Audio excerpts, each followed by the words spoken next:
Muy buenos días, les saluda Rodrigo Menéndez y como cada semana le doy la bienvenida a esta su casa, a Federico Berrueto. Federico, bienvenido una vez más. Muchísimas gracias, a mi casa. Federico, bueno, tú con Yunes o sin Yunes, se aprobó todo, se va a promulgar, no se va a promulgar. A ver, ¿qué desastre ha pasado en este país durante toda esta semana? Mira, en primer término, era muy difícil que no se consiguiera la mayoría calificada. Se necesitaba prácticamente un solo senador o incluso una ausencia.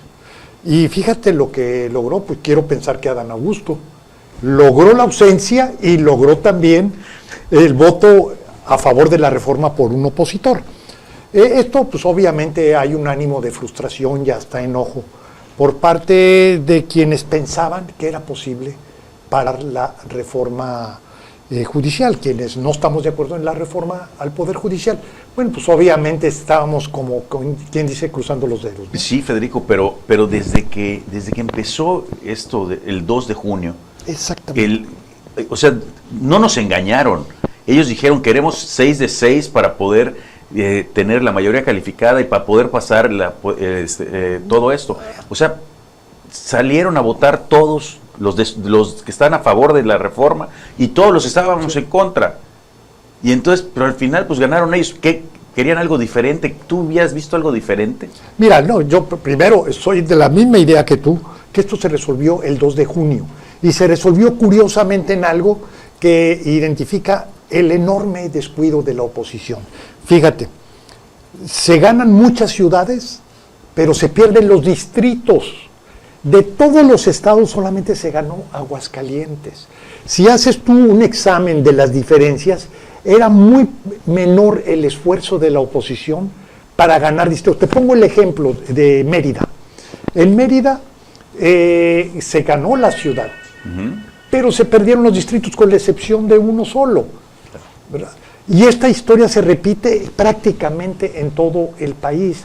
La oposición no cuidó lo más importante, que era tener el suficiente número de diputados y senadores, justamente para que no sucediera lo que está aconteciendo ahora. Toda esta idea de la sobrerepresentación, bueno, se entiende que son luchas que se dan en la interpretación de la ley, pero esto se resolvió el 2 de junio, y se resolvió el 2 de junio, ¿por qué? Porque se perdió la elección en condiciones verdaderamente de una gran diferencia a favor del oficialismo. Y ahí se decidió la historia. Y ahí se decidió la reforma judicial y lo que vaya a venir después, además. Sí, que porque además tienen a todo el país, tienen todos los diputados, todos los senadores. Así es. Ahora fíjate, ¿qué es lo que está sucediendo ahora? Que la contención a los cambios no está viniendo de la oposición, no está viniendo del Congreso, está viniendo sobre todo de la economía. O sea, si tú sigues avanzando en esa misma ruta, pues por lo pronto lo que tienes que pensar es qué tipo de gobierno es el que va a tener Claudia Sheinbaum. Si tienes cero crecimiento, que es lo que ya se está perfilando, si tienes inestabilidad, porque ya empiezas a tener inflación, ¿por qué? Porque te cambia el tipo de cambio y eso te genera inflación.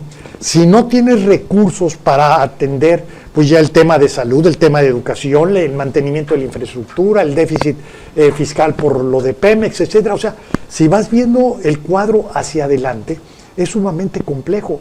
Y a diferencia de Andrés Manuel López Obrador, que el consenso, el apoyo de la gente le sirvió pues para gobernar, ¿qué sucederá con el nuevo gobierno si ya no tienes ese activo? Que eso es lo que tenemos que pensar hacia adelante, que el gobierno de Claudia Sheinbaum va a ser muy distinto al de Andrés Manuel. Además, Andrés Manuel tenía una gran capacidad para conectar con la gente. Dicen, Claudia Sheinbaum es científica, es muy rigurosa, sí, pero eso a la gente no está en las prioridades de la gente. La gente prefiere un gobernante como López Obrador, mentiroso, irresponsable y todo lo que tú quieras agregarle, pero la gente es al que apoya. Entonces, ¿cómo pensar el futuro en condiciones totalmente distintas de entorno y distintas por la diferencia del perfil del presidente y la presidenta?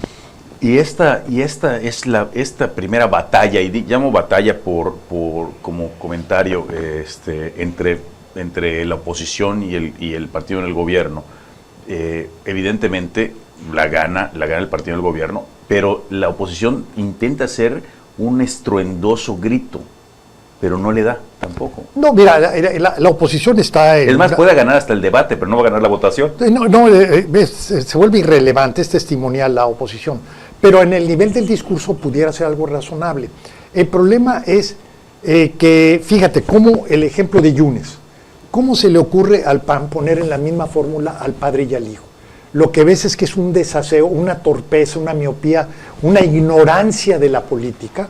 Y bueno, tienes a un partido que se fundó en los 40, o sea, es un partido ya casi centenario, y ves que su estructura, digamos, de autoridad al interior del PAN, pues está peor que nunca. Y lo mismo pero porque estos dirigentes o los quienes están no conocen tampoco la historia del Partido Acción Nacional, ¿no? No conocen la política. Digo, o sea, cualquier persona con un poco de malicia, en ese sentido Alejandro Moreno fue mucho más hábil. Él pudo mantener la cohesión de su fracción. ¿Qué es lo que sucedió en Movimiento que fue Ciudadano? el único, además fue el único que sí mantuvo a todos, ¿eh? Mantuvo sus 7. Bueno, Oh, políticamente 15, entiende claro, cómo claro. ejercer el poder. El caso de Movimiento Ciudadano es muy interesante. No sabemos quién negoció. Si negoció Dante y le dice a su senador, tú quédate allá, no vayas a eso, y no contestes el teléfono a nadie, ese es el acuerdo. O si el que negoció fue el mismo senador. Pero alguien negoció, Rodrigo. Pero fíjate que el partido no asume el golpe. No, justamente, Claro, lo que claro, quiere lo que es victimizarse, como también lo ha querido hacer Yunes e incluso el mismo PAN, que fue la represión. No, fue una negociación y un acuerdo con el senador, o en el caso con Dante. ¿Para qué? Pues para poder lograr la aprobación, que además, pues sí, se usaron las órdenes de aprehensión y hay una, digamos, una cuestión que no se puede subestimar, pero más allá que eso, el tema no es la aprobación se resolvió el 2 de junio, y ahora lo que tenemos que discutir es cómo le van a hacer para implementar esa reforma. Rodrigo, es una La reglamentación, todo. Sumamente, lo va a hacer el INE está construido para competencias electorales de partidos, no de personas. No hay normatividad. Te va a llegar una cédula con cientos de nombres, si no es que de miles de nombres, donde tú vas a tener que escoger cómo le vas a hacer para seleccionar los candidatos. O sea, es verdaderamente demencial la parte de la implementación de la reforma, ¿no? Pero bueno, es lo que viene. Es lo que viene. Le agradezco a Federico Berrueto. Nos vamos a un corte y volvemos desde Mérida.